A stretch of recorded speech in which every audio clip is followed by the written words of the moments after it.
तो हेलो बच्चों, I hope आप सब बढ़िया होंगे और आगे आने वाले एग्जाम की जम के तैयारी कर रहे होंगे।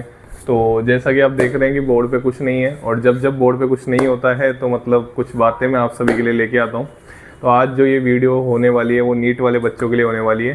3 मई को एग्ज़ाम है और अगर आज से देखें तो लगभग 17 दिन, ठीक है, 17 दिन आपके पास बचे हैं, ठीक है। मैं तो ये बोलूँगा 15 दिन ही बचे हैं, ठीक है।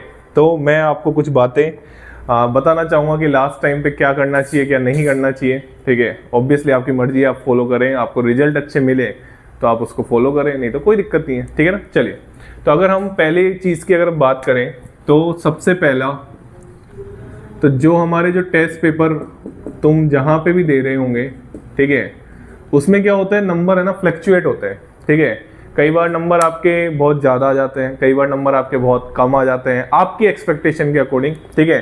तो क्या होता है ना, ज़्यादा आ जाते हैं जब तो ठीक है, लेकिन जब कम आ जाते हैं ना तो बच्चा 2-4 दिन तो उसकी टेंशन में रह जाता है। और मैं आपको यही बोलना चाहूँगा कि इन चीज़ों के लिए आपके पास टाइम नहीं है कि आप 2-4 दिन एक पेपर में जो आपको क्वेश्चन नहीं आया उसके चक्कर में बर्बाद कर दें, ठीक है।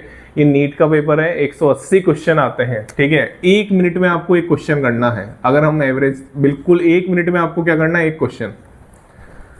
मतलब कुछ बच्चे जैसे मैं यहाँ पे देखता हूँ तो बायो मेरे हिसाब से 35 मिनट में बायो से बच्चे निकल जाते हैं, 35 मिनट से 40 मिनट में। केमिस्ट्री में बच्चे निकल जाते हैं 45 से 50 मिनट के बीच में। फिजिक्स में बच्चे निकल जाते हैं 45 से 50 के बीच में। जो टाइम बचता है उनको रीचेक करने का, मतलब टाइम आपके पास है ही नहीं एक्चुअल में। अगर आप देखें 1 मिनट में आपको एक क्वेश्चन करना है, ठीक है। तो आप पहली चीज़ टेस्ट पेपर में, मैं पॉइंट टू पॉइंट बात करने वाला हूँ, टेस्ट पेपर में अगर आपके नंबर फ्लक्चुएट हो रहे हैं, टेंशन नहीं लेना है ये 17 दिन।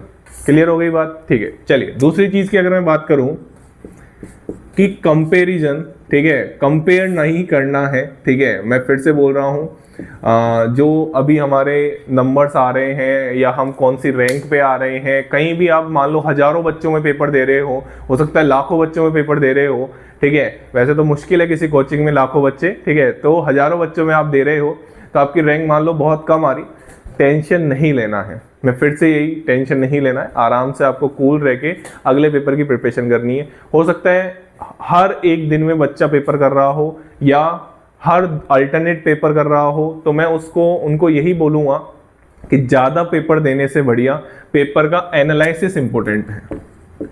क्या इंपॉर्टेंट है पेपर का एनालिसिस? क्योंकि अगर आपने उस पेपर का एनालिसिस नहीं किया ना कि आपकी गलती कहाँ हो रही है, तो आपके उस पेपर को देने का कोई मतलब नहीं है। क्योंकि एनालिसिस मस्ट है, क्योंकि आपको पता